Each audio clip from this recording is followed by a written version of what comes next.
Over the next 10 years, more than $36 billion will be invested in space stations, the new outposts of humanity in orbit. If the Gateway station and plans for the moon are not cancelled, this investment could even reach $50 billion. But why this massive push? Are we about to see a space station boom? Today we're taking a look at the future. Axiom, Starlab, Orbital Reef, Haven 1, China's Tiangong, the planned Indian station, and of course the good old ISS. And Trump wants to cancel the Lunar Gateway. We'll take a look at what that means. Buckle up, we're getting started. Space stations are not just laboratories in space. They are the key to the moon and Mars and to a booming space market. But how are they different? Who is behind them and what is driving this change? The ISS, the veteran. The ISS is humanity's crown jewel and has been permanently inhabited since the year 2000. A masterpiece of collaboration between NASA, ESA, Roscosmos, JAXA, and CSA. It is 94 meters long, weighs 420 tons, and has a volume of 916 cubic meters. Over 3,000 experiments have been conducted here, a paradise for researchers. Target audience, governments and scientists with a few tourists here and there. It is funded by the partner states. The United States alone pays $3 billion annually. So far, it has cost $150 billion, the most expensive thing we've ever built. Currently, supplies are delivered by the Dragon from SpaceX and the Progress from Russia. In addition to the usual goods, 7 tons of fuel are also delivered annually for reboost. However, its time is running out. In 2030, it will be over. Some people would like to see it decommissioned even earlier. Simply because the resources freed up in this way could be invested in more modern stations. The Great Transformation. Why now? The ISS is retiring and the world needs a replacement. At the same time, the space sector is booming, especially thanks to advances in reusable rocket technology, artificial intelligence, and robotics. Morgan Stanley says that the space industry could grow to over $1 trillion by 2040. That's 1,000 billion, more than double Austria's economic output. Space tourism, research in microgravity, and especially geopolitical rivalries are driving the boom. Originally, more than $50 billion were planned for space stations, including $14 billion for the Lunar Gateway. But Trump cancelled the Gateway. At least he called for its cancellation in his budget proposal for 2026. However, the parts that have already been built won't be thrown away, so some investments are preserved, but the project is as good as dead. That leaves $36 billion for the other stations. Why all this? Is the market so lucrative? Let's take a look at the candidates. Axiom Station, commercialization boost. Axiom Station is supposed to be the first commercial station. Launch at the end of the 2020s, Axiom has already raised over $350 million in funding. But they're struggling. $10 million in monthly payroll costs and investors are hesitant. I estimate that they will invest a total of $2 billion by 2035. Axiom wants to double the ISS volume to 1,800 cubic meters. And when the ISS falls back to Earth, the Axiom section will be detached and will become an independent station. In principle, the individual modules of the Axiom station have similar dimensions to the current ISS modules. That means they can be launched on rockets like the Falcon 9, the New Glenn, and the Vulcan. Target audience: tourists, 55 million per trip, and companies for research or production. Funded by private investors and NASA, which gave them $228 million for spacesuits. Business model: commercial. Tourism, research, maybe pharmaceutical production. Supplies will be delivered via SpaceX Dragon. But when the time is right, other operators will already have entered the market and will be able to provide supplies.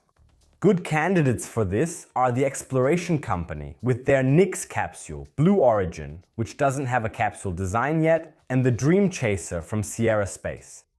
I'd be surprised if the Starliner is still around in 5 years. We won't go into that, but if you're interested in the Starliner debacle, check out the videos I've linked in the video description. By the way, if you want to get news like this and other space updates delivered to your inbox, sign up now for the brand new Mars Chronicle newsletter, which has been active for 4 weeks. Every week we bring you exciting space news and interesting specials. Sign up for free at marschroniken.space. Link below in the description. Starlab, the comfortable successor Starlab from Voyager Space and Airbus, is scheduled to launch in 2028. The design is based on the A-loop design by the Austrian space architecture firm Liquifer. NASA has given 160 million overall. I estimate 1.5 billion by 2035. Room for 4 astronauts, about 400 cubic meters of volume, significantly smaller than the ISS. With its roughly 8-meter diameter, it's designed to launch with Starship. A single Starlab module alone offers almost half the space of the ISS. 3 modules are already significantly larger than the entire ISS. Target audience: governments and institutions like ESA, researchers, and maybe even tourists. Funded by Voyager, Airbus, and NASA, with partners like Mitsubishi and Hilton. Business model, primarily commercial, with a focus on accessibility. They want to be the simplest station. Here too, supplies will be provided through the usual offerings on the market, and Starship will bring the station up. And now, with Europe left without gateway, and with the ISS being phased out, ESA could try to place such a station in lunar orbit as well. In any case, I hope Europe will have its own space stations.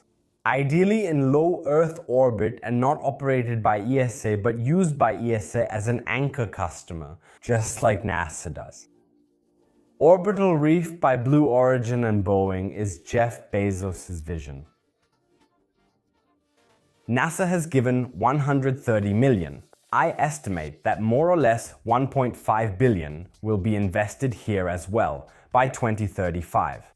With 830 cubic meters and possibilities for expansion, it offers space for 10 people and is therefore almost as large as the ISS.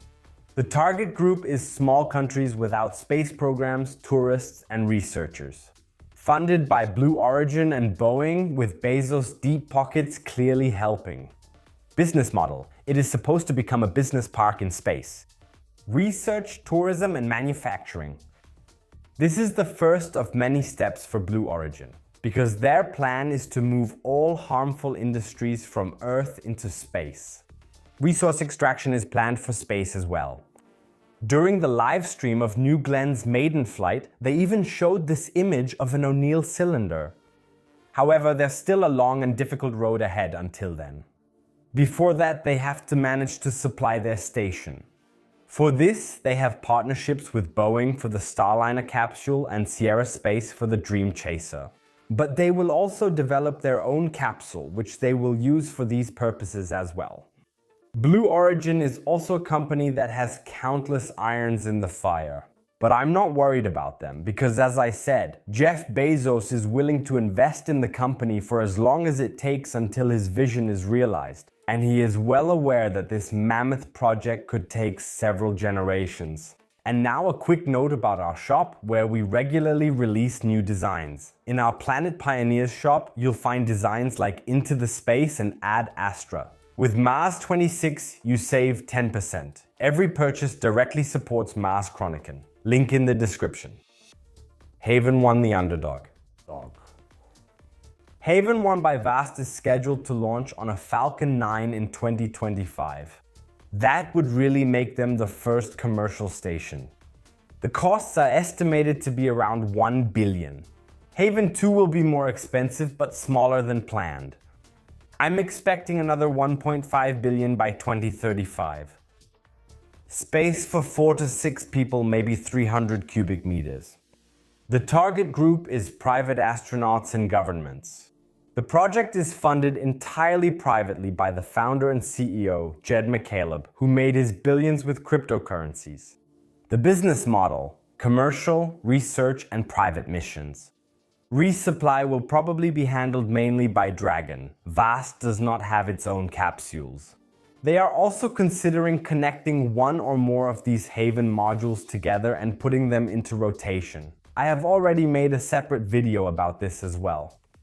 Tiangong, China's Heavenly Palace. Tiangong, China's station, has been in orbit since 2021. The costs amount to around 10 billion so far, and I estimate another 13 billion by 2035. It is 1/3 the size of the ISS, 53 meters long and weighs 100 tons. Target group, Chinese astronauts, also known as Yuhang Yuan or taikonauts, and selected partners. Recently, they invited the international community to use the station together. It is entirely state-funded, and what is the business model? National prestige, research plus a space telescope that is scheduled to go into operation by 2026.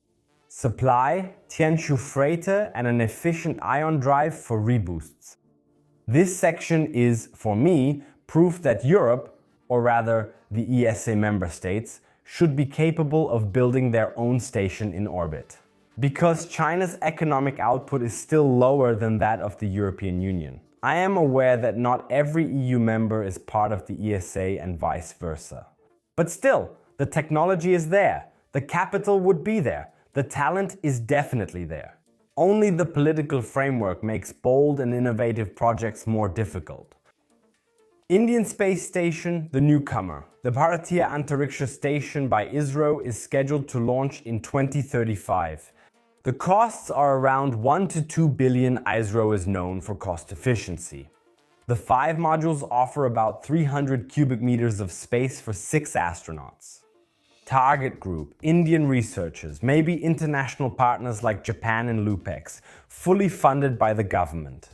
The station serves national progress and research. The supply is supposed to be handled by their own cargo ships, similar to Gangaian. Boom or bust. So why 36 billion in 10 years? The market is exploding. Tourism, 55 million per Axiom ticket, research and production in microgravity. Geopolitics play a role. China and India are accelerating and the US doesn't want to fall behind. Europe does have potential, but it's still dormant. The gateway forces everyone to act faster in LEO. That's an advantage for Axiom and company, but there are risks. Axiom has financial problems. Orbital Reef is looking for transportation, and orbital debris is becoming an issue. There are technological highlights. Tiangong's ion propulsion and Starlab's Bishop airlock. What are the environmental costs? Every rocket has a carbon footprint. Boom or bust? Especially with visions like those of Jeff Bezos, I can definitely imagine that in the next 100 years, we humans will begin to mine asteroids on a large scale and move our harmful industries into space. It's a balancing act and a race against time. I say boom if they overcome the hurdles, but I'm much more interested in what you think about it. Write it in the comments, like the video, and subscribe to Mars Chronican. Check out our newsletter at marschronican.space for updates and visit our shop at planetpioneers.de. My name is Serwan and this was Mars Chronican.